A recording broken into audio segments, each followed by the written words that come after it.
ole request pakhat local le pui hian kumpui su le lo vei chang hi ti la kha rong thlanga helai Christian la bua om lawa a Phuahtu hi Rokunga ani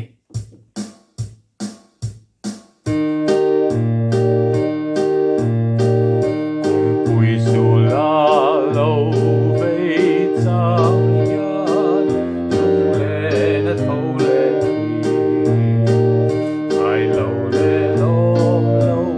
reng le lo kan rai Christmas ni eng a lo zam thar le ta amoi ti zualan Bethlehem pare a lo vul ta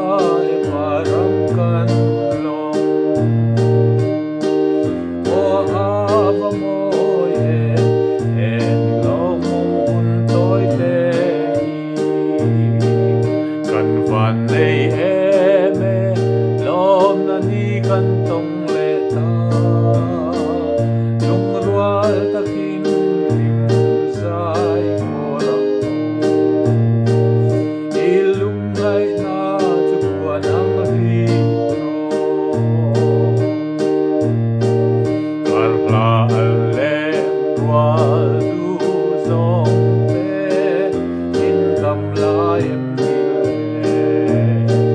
Christmas ni long alo em le ta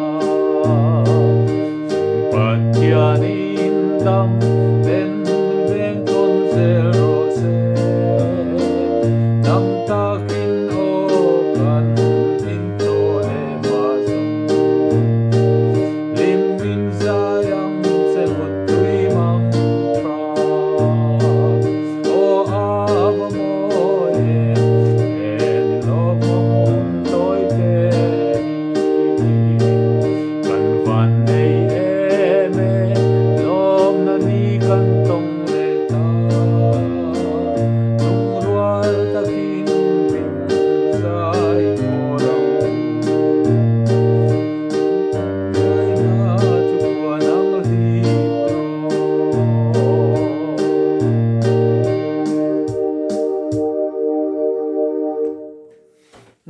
cái han du tok phut mèng le